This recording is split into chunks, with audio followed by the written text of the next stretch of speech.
अस्सलामु अलैकुम वरहमतुल्लाहि वबरकातुह।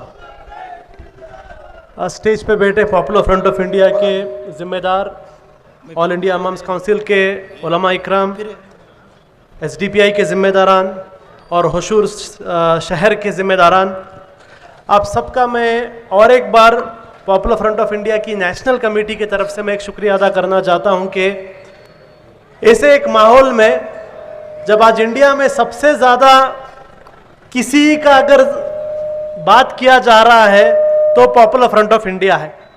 जिस तरीके से मस्जिदों के अंदर सुबह को उठकर आप लोग अल्लाह सुब्हान ताला का जिक्र करते हैं, उसी तरीके से पूरे इंडिया के RSS के लोग और मीडिया के लोग सुबह को उठने के वक्त और रात को सोने के वक्त पॉपुलर फ्रंट का नाम जिक्र करके सोते हैं।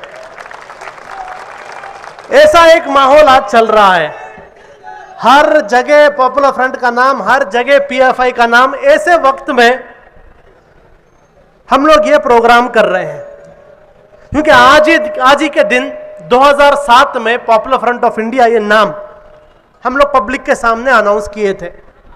हर साल 17 फरवरी को हम लोग एक नया पैगाम देते हैं, पैगाम अलग अलग होता है।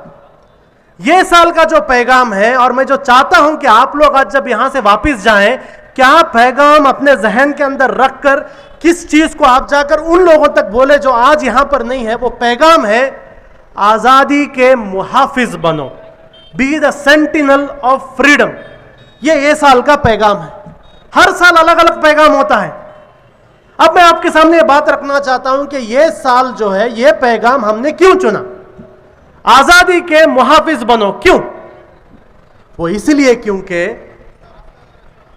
अभी इंडिया के अंदर अगर सबसे ज्यादा खतरे में कोई चीज है तो वो आजादी है। अगर आप लोग सोचते हैं सबसे ज्यादा खतरे में मुसलमान हैं, गलत है।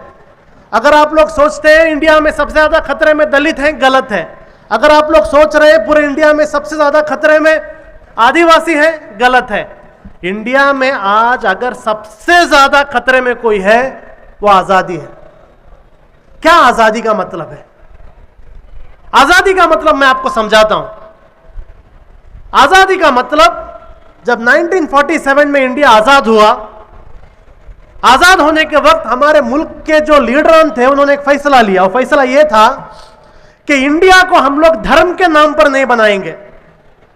पाकिस्तान को धर्म के नाम पर बनाया गया, श्रीलंका को धर्म के नाम पर बनाया गया, नेपाल को धर्म के नाम पर बनाया गया, लेकिन इंडिया को धर्म के नाम पर नहीं बनाया गया। इंडिया को एक सेक्युलर मुल्क बनाया गया। यहां पर हर धर्म के लोग को पूरी आजादी है। अब ये आजादी हमेशा रहना ना, इसके लिए क्या किया गया, इंडिया के बड़े बड़े लीडरान जिनकी लीडरशिप बाबा साहेब आंबेडकर को देकर कहा गया कि आप एक दस्तूर बनाओ। वो दस्तूर ऐसा रहना पूरी दुनिया में सबसे बेहतरीन दस्तूर रहना। और ये लोग बैठकर डिस्कशन कर कर कर कर 1950 में ये दस्तूर लेकर आए। बहुत सारे लोग, जो बहुत सारे नौजवान यहां पर हैं, आप लोगों के सामने मस्जिदों में यहां वहां दस्तूर दस्तूर दस्तूर लोग बोलते रहेंगे। कॉन्स्टिट्यूशन, संविधान। क्या भाई ये कॉन्स्टिट्यूशन, क्या भाई ये संविधान, क्या भाई ये दस्तूर?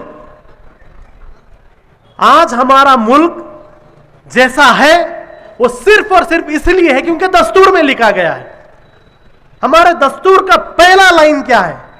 हमारे दस्तूर का पहला लाइन है, we the people of India.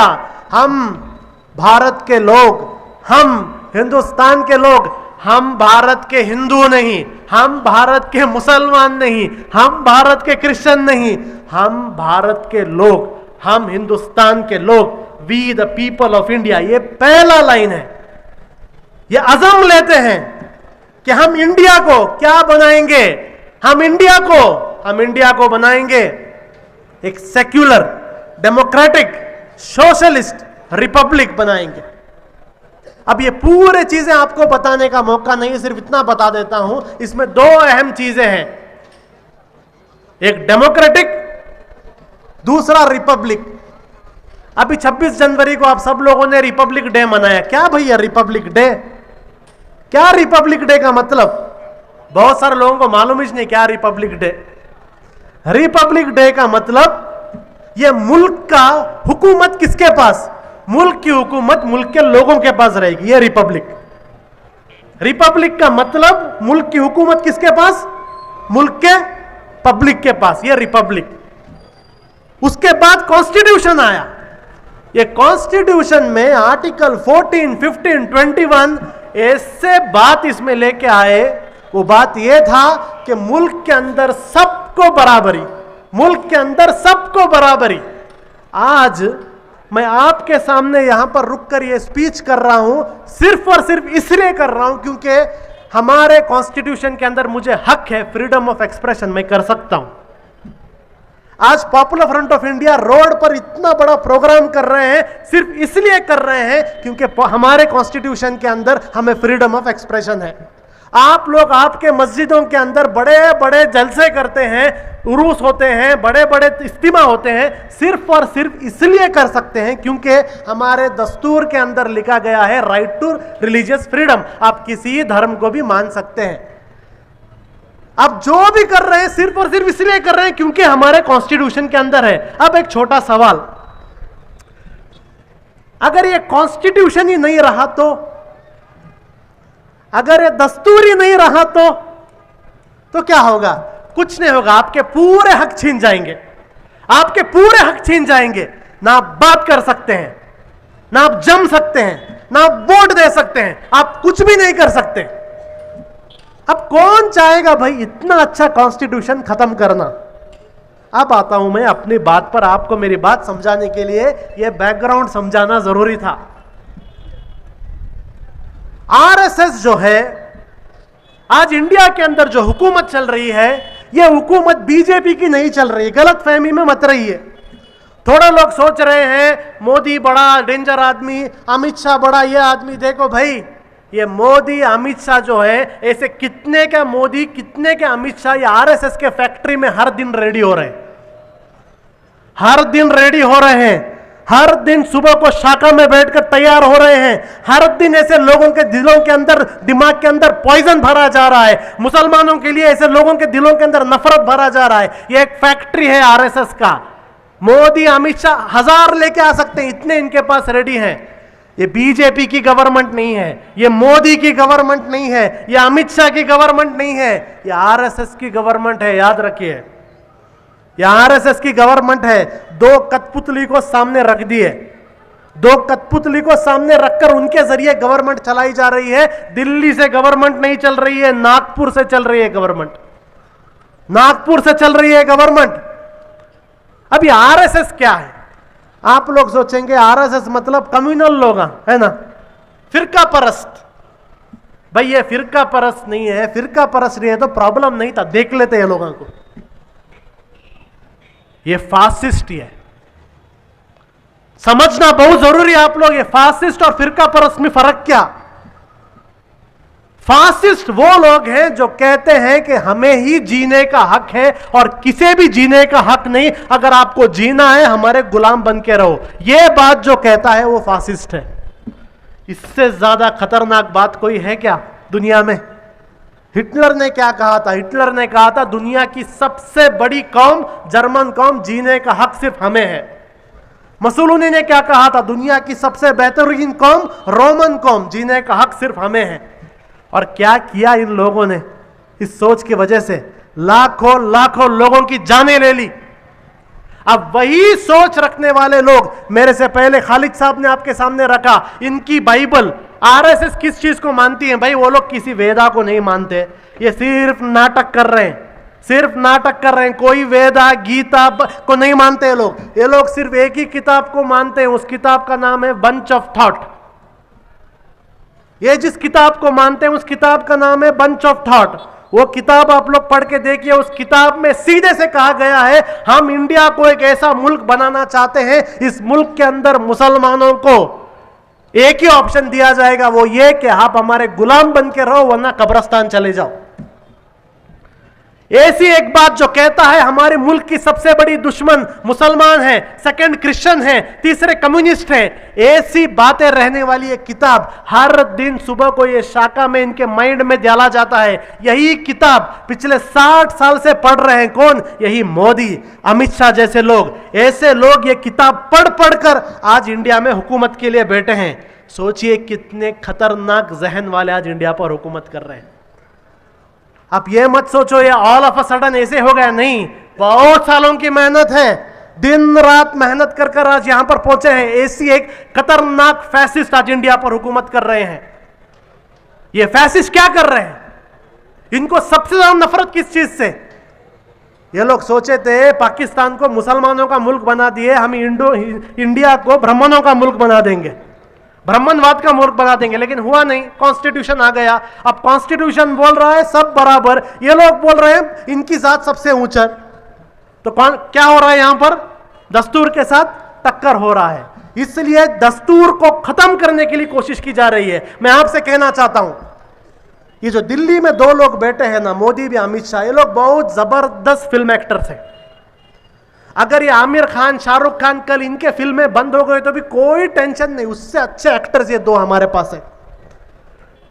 दुनिया भर की एक्टिंग इन्हें आती है। अगर बात करें तो ऐसा बात करेंगे कि इंडिया के संविधान, इंडिया के दस्तूर को इनसे ज्यादा मोहब्बत करने वाला कोई नहीं, ऐसा बात करेंगे। एक नंबर के झूठे हैं। ईमानदार कौन पता है? ईमानदार कौन? आपके गली का लोकल आरएसएस वाला, ये ओरिजिनल ईमानदार आदमी।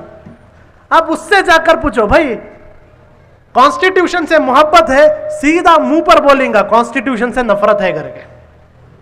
उसे एक्टिंग नहीं आती।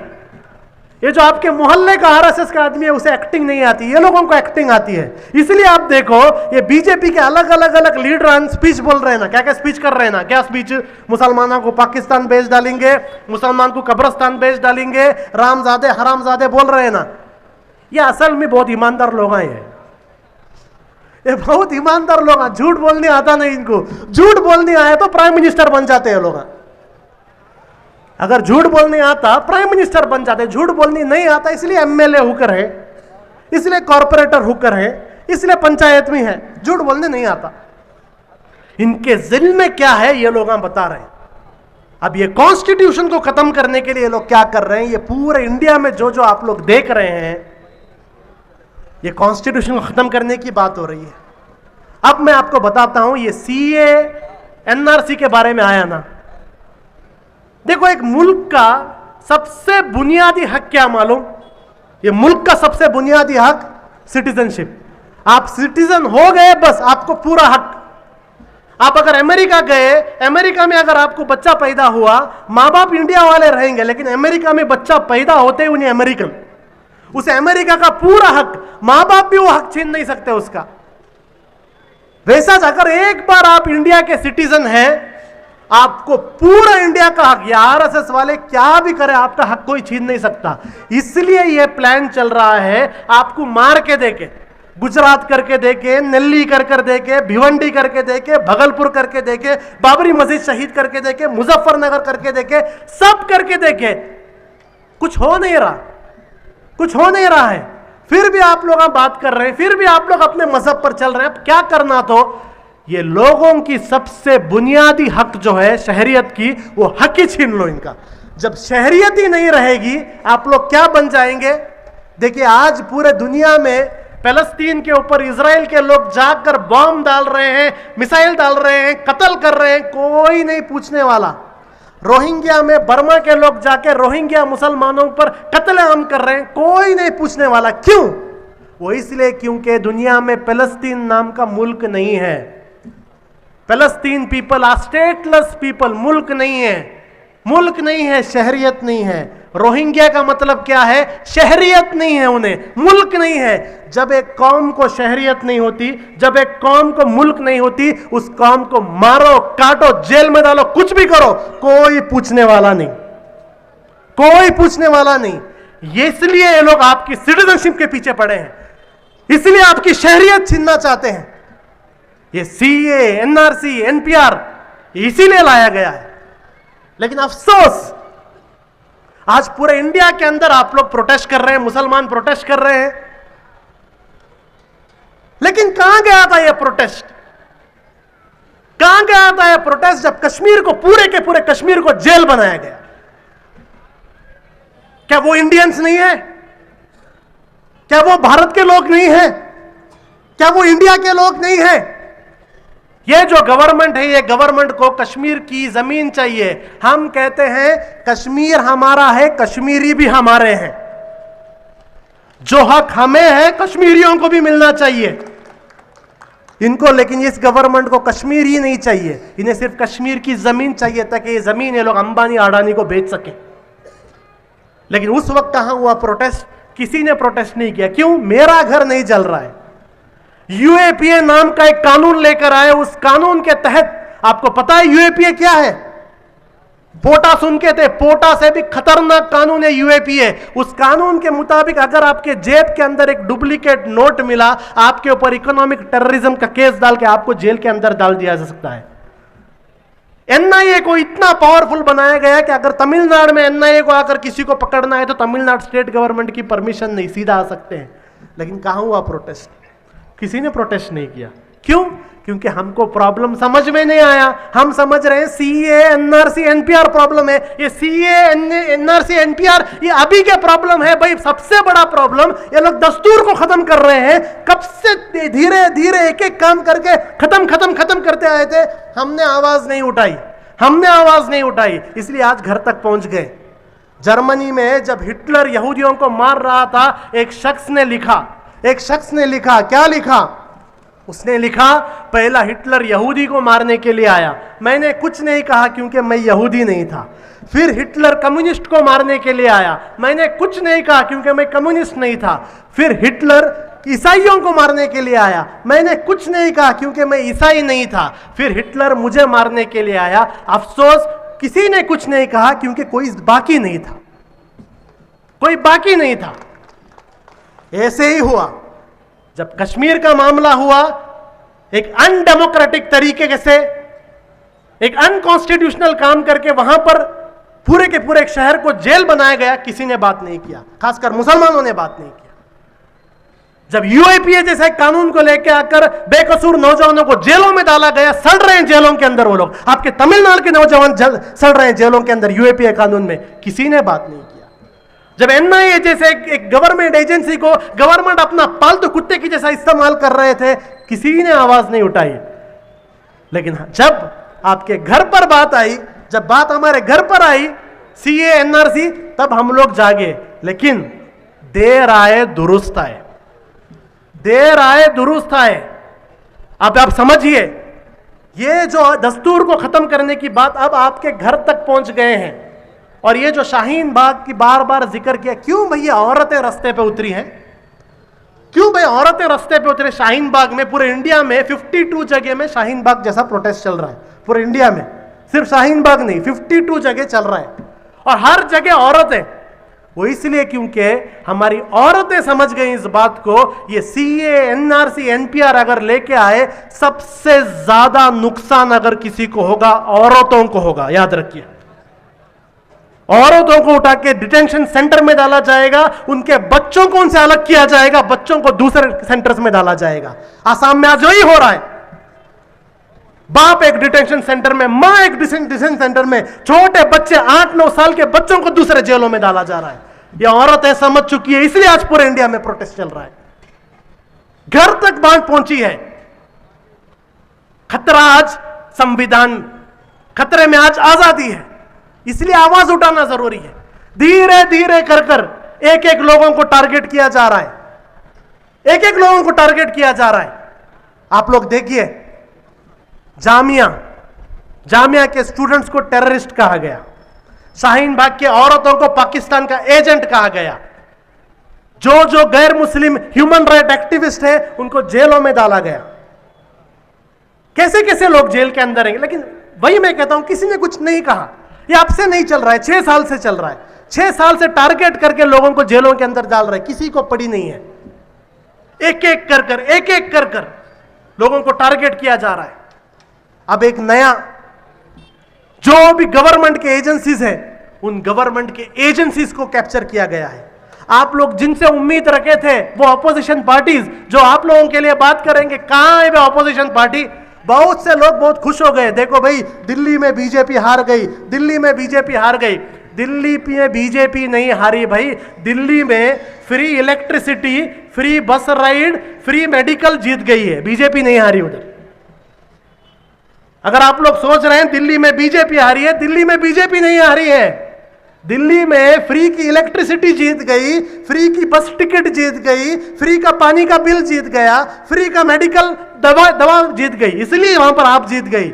आप ये मत सोचिए जो लोगों ने आम आदमी पार्टी को वोट दिया वो लोग बीजेपी से नफरत कर कर वोट दिए, नहीं, उनको बीजेपी भी चाहिए, साथ ही साथ फ्री इलेक्ट्रिसिटी भी चाहिए, इसलिए आम आदमी पार्टी को वोट दिया। कल वहां पर लोकसभा इलेक्शन लगाओ, वापिस नरेंद्र मोदी को वोट देंगे। यह जहर इन्होंने आज फैला दिया है। हमें खुश होने की जरूरत नहीं। एक स्टेट में एक इलेक्शन का रिजल्ट ऐसा आने की वजह से बहुत से मुसलमान बहुत खुश हो गए थे, ये कोई खुशी होने की बात नहीं।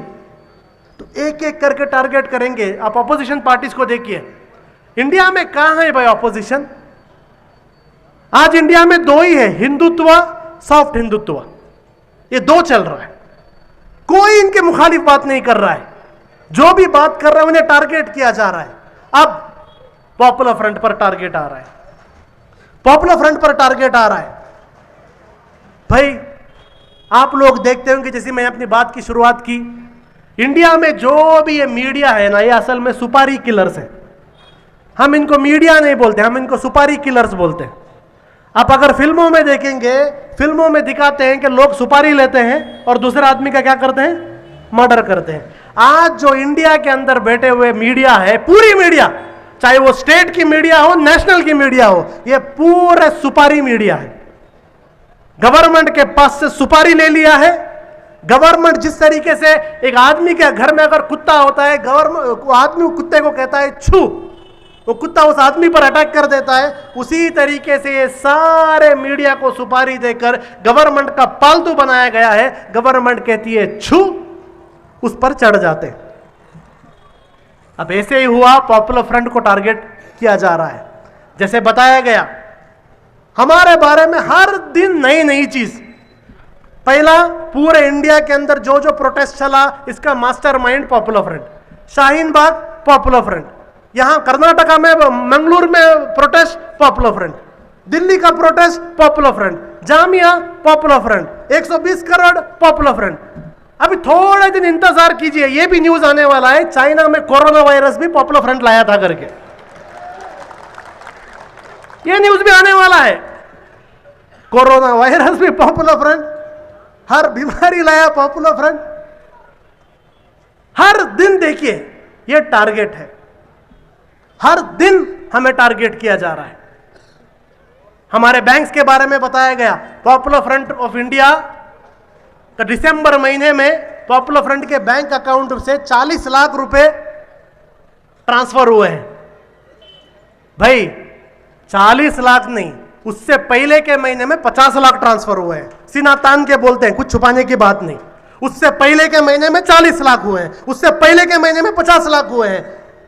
हमारे महीने का खर्चा है भाई, वो कोई फकीर तंजीम है क्या? हमारा महीने का खर्चा है वो। 120 करोड़ आ गए। मैं नेशनल सेक्रेटरी, मुझे मालूम नहीं कहां है 120 करोड़। 120 करोड़ हमारे पास रहता है, ये मोहल्ले में प्रोग्राम करते क्या? पार्लियामेंट के बाहर करते प्रोग्राम हम ही। 120 करोड़ रहा तो हर दिन एक नया चीज आने वाला है। इसलिए मैं आप लोगों से कहना चाहता हूं, इंतजार में रहिए, कुछ नया चीज आएगा। एनआईए को लेके आ गए हमारे पीछे, थोड़े टाइम पहले एनआईए को छोड़ दिए थे केरला में और तमिलनाडु में हमारे पीछे।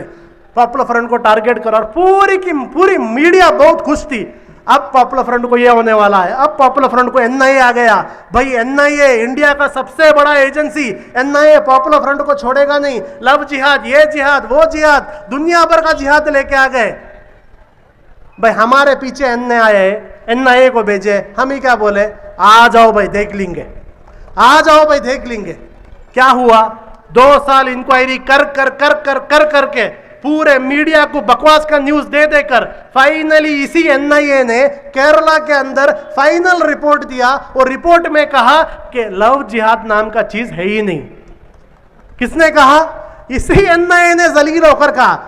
देखिए, आज तक जो भी हमारे पीछे आया है जलील ही हुआ है और कुछ हुआ नहीं, जलील ही हुए हैं।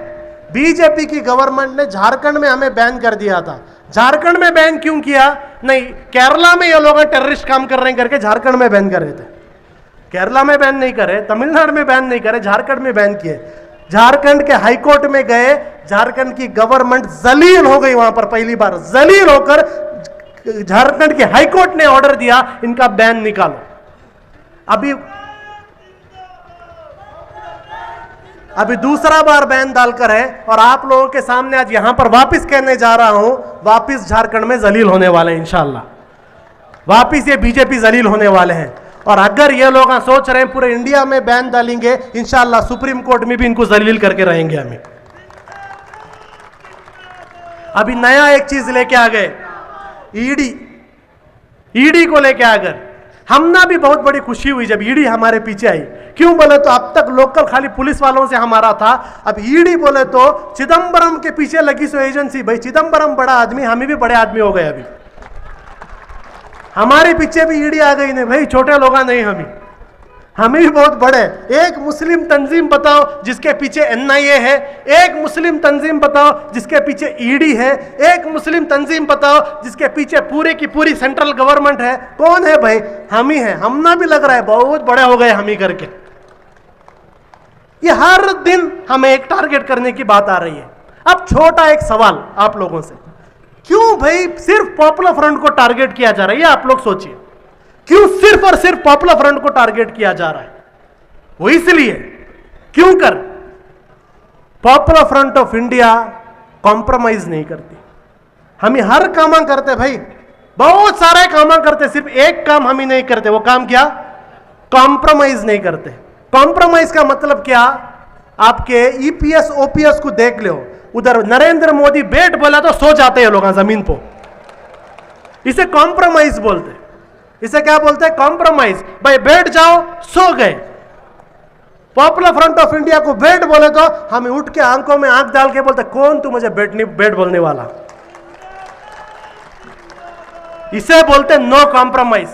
आज तक जब से हम शुरू हुए तब से लेकर अब तक हमें बार बार ये लोग बोले, बड़े बड़े मुस्लिम लीडर भी हम ना आकर बोले थोड़ा कॉम्प्रोमाइज कर डालो भाई, थोड़ा कॉम्प्रोमाइज कर डालो, सब अच्छा हो जाएगा, तुम्हारे लिए हम ही बात करेंगे।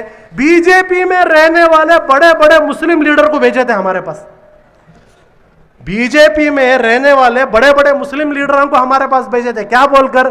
थोड़ा कॉम्प्रोमाइज कर डालो भाई, थोड़ा कॉम्प्रोमाइज कर डालो भाई। ये कॉम्प्रोमाइज जैसा अल्फाज है ना, पॉपुलर फ्रंट के बच्चों को हमें सिखाए नहीं। हमारे लीडर रहने दो, हमारे मेंबर, हमने ये कॉम्प्रोमाइज नहीं आता। जुल्म जुल्म, अगर सामने जुल्म हुआ जुल्म को जुल्म बोलेंगे, अगर ज्यादती हुई ज्यादती बोलेंगे, उसे ए बी को सीडी नहीं करेंगे, एक्स को जेड नहीं बोलेंगे। एक्स है तो एक्स, जुल्म है तो जुल्म, जालिम है तो जालिम। उसमें कोई भी हिकमत, देखो एक बहुत अच्छी चीज, बहुत सारे लोग हम ना बोलते हिकमत का इस्तेमाल करो। हिकमत और सब्र को बुज़दिली छुपाने का लिए हम इस्तेमाल नहीं करते। बहुत सारे लोग हिकमत भी सब्र को अपनी बुज़दिली छुपाने के लिए इस्तेमाल करते हैं। हिकमत अलग ही चीज है, सब्र अलग ही चीज है। बुज़दिली छुपाने के लिए इन दोनों चीजों का इस्तेमाल नहीं करना, याद रखे कभी भी। जो है वो है, हम कॉम्प्रोमाइज नहीं करते। अगर कॉम्प्रोमाइज करते तो आज आपके सामने रुककर ऐसी बातें मैं नहीं कहता भाई। पूरी पुलिस, पूरी एनआईए, पूरी ईडी, पूरी गवर्नमेंट हमारे पीछे, यहां रुककर फिर भी सच बोल रहे हैं। हम लोग पीछे नहीं हटे। ऐसे टाइम पर भागना था हम लोग पीछे, हम भाग नहीं रहे, सामने रुककर बात कर रहे हैं कि कॉम्प्रोमाइज नहीं कर रहे। ये हमारी पहली चीज। दूसरी बात, क्यों पॉपुलर फ्रंट को टारगेट किया जा रहा है? पॉपुलर फ्रंट हक की बात करता है, इंसाफ दिलाने की बात करता है। और इंसाफ सिर्फ किसी एक कौम के लिए नहीं, चाहे वो कोई भी कौम हो। अगर दलित की एक बच्ची के साथ कुछ हुआ, सबसे पहले पॉपुलर फ्रंट के लोग रास्ते पर रहेंगे। अगर आदिवासियों पर जुल्म हुआ, सबसे पहले उनके हक के लिए पॉपुलर फ्रंट के लोग रुकेंगे। अगर हिंदुओं के साथ कुछ हुआ, सबसे पहले पॉपुलर फ्रंट के लोग रहेंगे। ये जो बड़े बड़े बात कह रहे हैं ना, हिंदुओं पर जुल्म हो रहा है, हिंदुओं पर जुल्म हो रहा है, ये नाटक आपको मैं समझाता हूं। यूपी के अंदर एक हिंदू लड़की का रेप बीजेपी के एक हिंदू एमएलए ने किया। जब उस हिंदू लड़की के हिंदू बाप गया था उसके इंसाफ के लिए, उस हिंदू लड़की के हिंदू बाप को पुलिस स्टेशन के अंदर मार मार कर कत्ल कर दिया गया। उस हिंदू लड़की के हिंदू चाचा को जेल में डाला गया। उस हिंदू लड़की और उसकी चाची को रास्ते में जाने के वक्त एक्सीडेंट कर हॉस्पिटल में डाला गया। कौन भाई इस हिंदू लड़की के हक के लिए लड़ेगा? कहां है भाई आरएसएस? कहां है भाई बीजेपी? कहां है भाई न्यूज चैनल में बड़ा हिंदू हिंदू चिल्लाने वाले लोग? कहां है? वो हिंदू लड़की के हक के लिए भी बात करेगी ये पॉपुलर फ्रंट। हम ही बस जब से शुरू हुए एक ही बात बोल रहे हैं, पॉपुलर फ्रंट का नारा है हर मजलूम हमारा है। मजलूम को धर्म नहीं होता, जात नहीं होता, रंग नहीं होता, जबान नहीं होता, कुछ नहीं होता। मजलूम मजलूम है। अगर मजलूम है, आपके हक के लिए रुकने के लिए पॉपुलर फ्रंट रेडी है।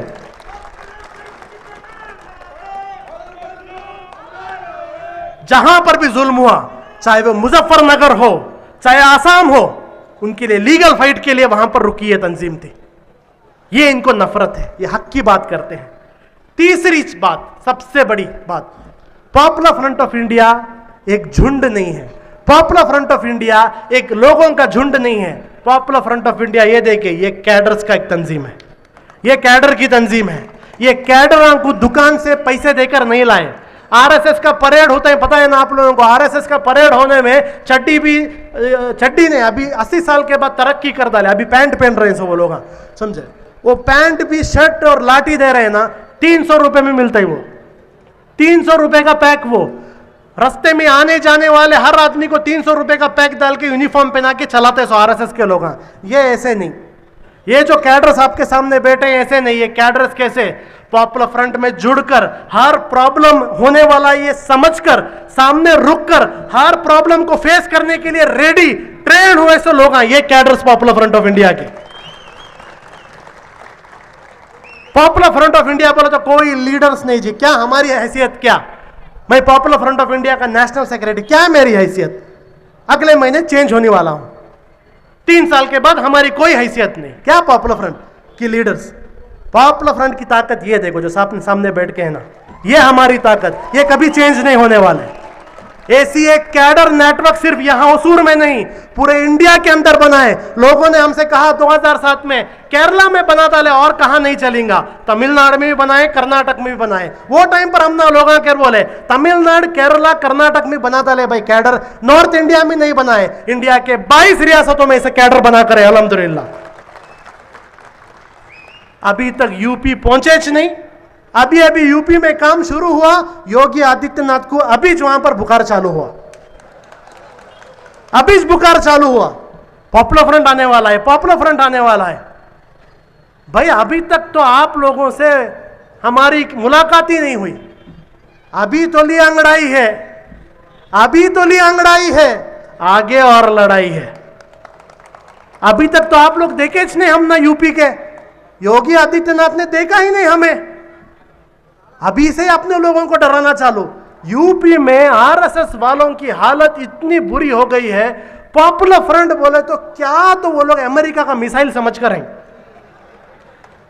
क्यों बोले तो किसी प्रोग्राम को गए, पाप बेचारे एक मंदिर में जाते एक प्रोग्राम के वास्ते, वहां भी एक कौन सा तो एक बजरंग दल आरएसएस वाला आदमी आकर popular front popular front popular front बोलते हैं। कहां तो बच्चों के स्कूल में जाते भाई, बच्चों का नाच गाना देखने के वास्ते, वहां पर भी कौन सा बीजेपी का एमएलए आकर popular front popular front popular front. News channel open कर डालते, योगी आदित्यनाथ चिल्ला रहे popular front popular front popular front. डर गए भाई आरएसएस के लोग। मैं यूपी के आरएसएस के लोगों से कहना चाहता हूं, डरने की कोई जरूरत नहीं, डरने की कोई जरूरत नहीं। हमारा सिंपल है भाई, हम किसे भी छेड़ते नहीं, हम किसे भी छेड़ते नहीं, तो डरने की जरूरत नहीं है। लेकिन हमें मत छेड़ो, हमें मत छेड़ो, बस इतना ही कहते हैं। हम किसी को छेड़ने नहीं जाते, हमें भी मत छेड़ो।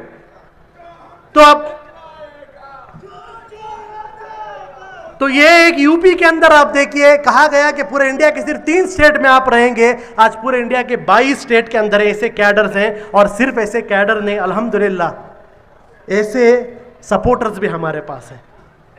आप देखिए पूरे न्यूज चैनल्स में बताया गया पॉपुलर फ्रंट टेररिस्ट है, टेररिस्ट है, टेररिस्ट है, इनके नजदीक मत जाओ, इनके नजदीक मत जाओ।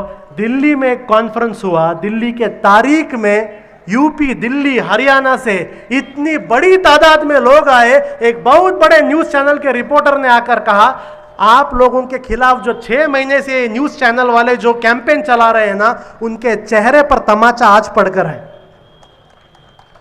क्योंकि ये सारे कैंपेन सिर्फ इसलिए हो रहा है ताकि आवाम को आपसे दूर किया जाए, पब्लिक को आपसे दूर किया जाए। लेकिन पता नहीं क्या चल रहा है, जितना पब्लिक को हमारे से दूर करने की कोशिश की जा रही है, उतना ही पब्लिक हमारे और करीब आ रहा है, उतना ही पब्लिक हमारे और करीब आ रहा है। ये 3 कारणों की वजह से हमें टारगेट किया जा रहा है। अब तीसरा सवाल, आखिरी सवाल, इतना आपके खिलाफ जब चल रहा है, डर गए क्या? डर गए क्या भाई? आप लोग बोलो, कैडर्स डर गए क्या? तुम्हारे खिलाफ डेली न्यूज में आ रहा है ना, कल बैन होने वाले हैं, डर गए क्या? तुम्हारे खिलाफ डेली आ रहा है ना कि तुम्हारे लीडरों को अंदर डालेंगे, डर गए क्या? तुम्हारे खिलाफ आ रहा है नहीं भाई, NIA, ED, police, Amit Shah, Modi सब पीछे पड़ गए, डर गए क्या? भाई ये डरने का डीएनए नहीं भाई, डरने का डीएनए सावरकर की औलाद के अंदर है। सो डरने का डीएनए सावरकर के औलाद की है, टीपू सुल्तान के औलादों के अंदर नहीं, याद रखिए। वो सावरकर था जो डर के वहां पर लिख दिया कि मैं आपका गुलाम बन जाऊंगा। हमारे अंदर डीएनए किसकी है? कुन्नी मोहम्मद हाजी की डीएनए है।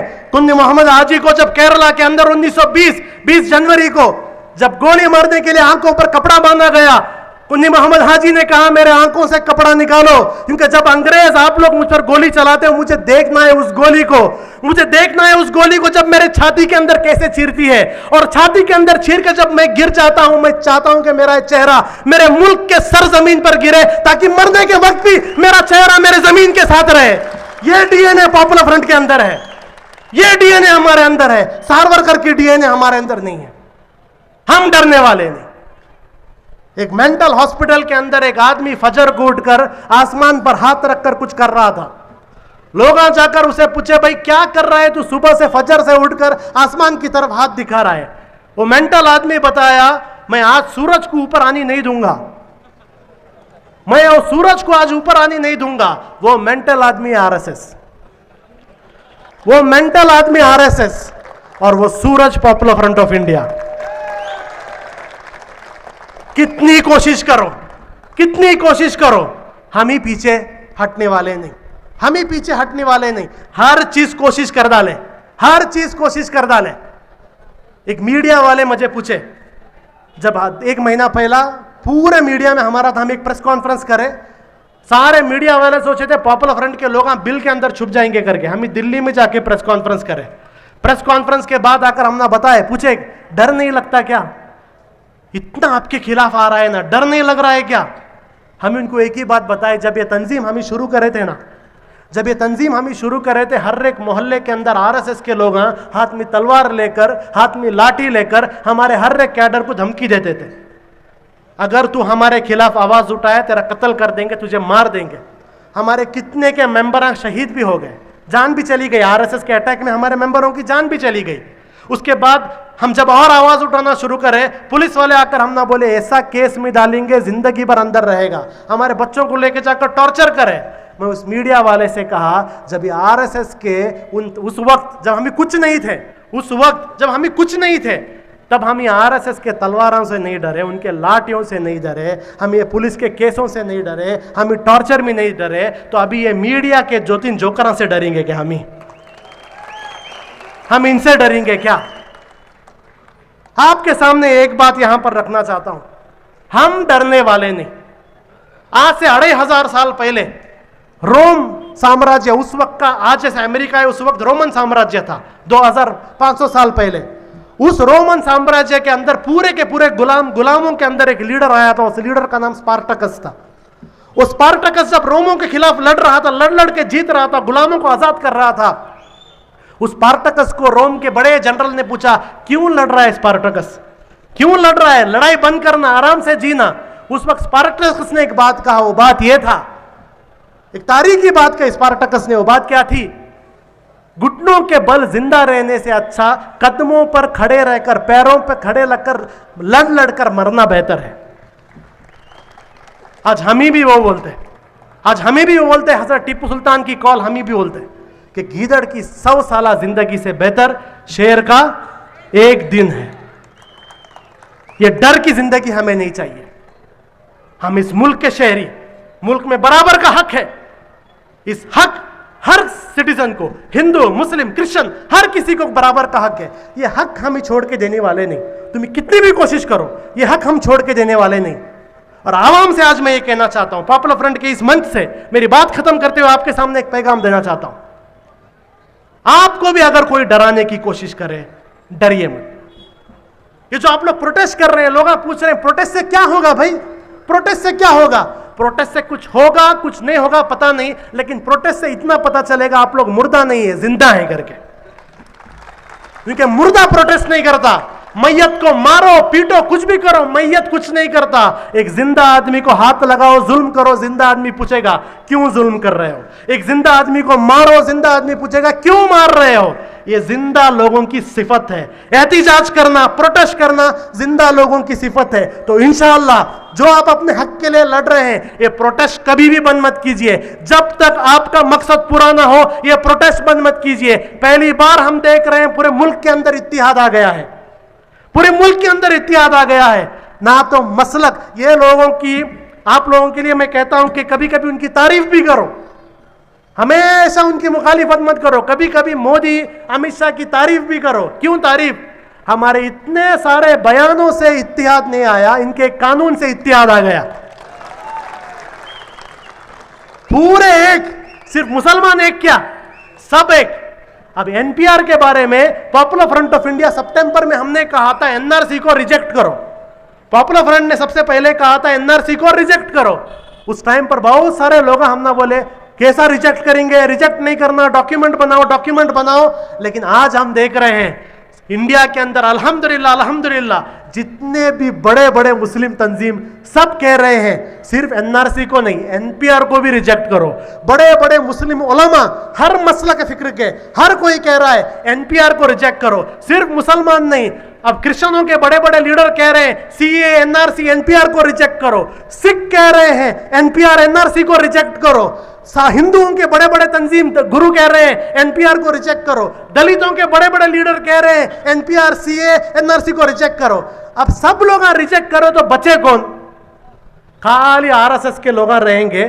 फिक्र मत करो, ये एनपीआर में खाली आरएसएस के लोगों का नाम आने दो। क्या करेंगे? स्वामी नित्यानंदा जाकर एक नया कंट्री बनाकर है, स्वामी नित्यानंदा जाकर एक नया कंट्री बनाकर है कैलासा करके। या एनपीआर में जो जो आरएसएस वालों का नाम है सबको वहां सिटीजनशिप दे देंगे। तो आज अहम अज़म करो, जब इतना इत्तिहाद हो गया, हम एनपीआर को क्या करते हैं? एनपीआर को, हमारे घर में एनपीआर के लिए लोग आएंगे, रिजेक्ट करो, रिजेक्ट करो। और याद रखो, लड़ने के लिए हमारे पास बहुत बहादुर टीपू हैं, लेकिन बहादुरों से काफी नहीं होता।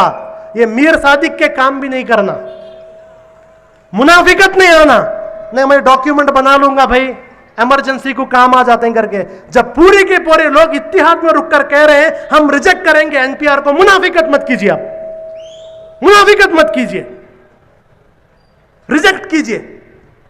अभी आप देखिए आपके इस एहतिजाज से क्या हुआ। क्या बोल रहे थे बड़े दो लोग वहां पर? 1 इंच भी पीछे नहीं जाएंगे, 1 इंच भी पीछे नहीं जाएंगे। सिर्फ वहां पर औरतें शाहीन बाग में बैठे, मोदी बोल रहा है एनआरसी के बारे में चर्चा ही नहीं चला। अमित शाह बोल रहा है जो सवाल को जवाब देना उसे जवाब दे दो।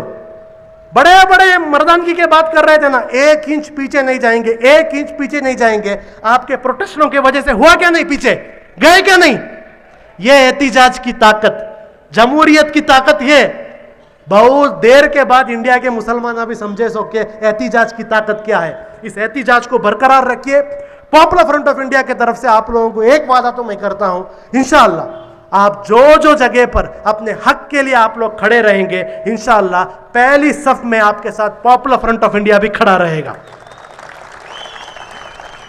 और जिस तरीके से आप लोगों ने हमें अब तक साथ दिया है, हमारे मुश्किल दौर पर आप लोगों ने हमें साथ दिया, जब ये लोग चाहते थे कि हमें दरकिनार किए, आप लोग हमारे साथ रुके। हर रमजान में आप लोग हमें फंड देते हैं। पॉपुलर फ्रंट ऑफ इंडिया आपके इस साथ को हम बहुत इज्जत देते हैं, हमारे लिए बहुत बड़ी इज्जत की बात है। हर वो उलमा जिसने हमें सपोर्ट किया, हम उस उलमा के लिए, उन मदारिसों के लिए, मस्जिदों के लिए हमेशा सबसे आगे रहेंगे इंशाअल्लाह। हर वो औरतें जो पॉपुलर फ्रंट ऑफ इंडिया के हमेशा सपोर्ट में रहे, हम हमेशा उनकी सपोर्ट में रहेंगे। हर वो बुजुर्ग हजरात जो हमेशा हमारे लिए दुआ करते हैं, हर वो माँ, हर वो बहन जो हमेशा हमारे लिए दुआ करती हैं, हम हमेशा वादा करते हैं आपके हक के लिए लड़ने के लिए। हमेशा ये तंजीम का हर एक कैडर, आखिरी कैडर तक आपके लिए मौजूद रहेगा इंशाअल्लाह। शुक्रिया करता हूँ इन बातों से। वाखिर दाना अल्हम्दुलिल्लाहि रब्बिल आलमीन। अस्सलामु अलैकुम।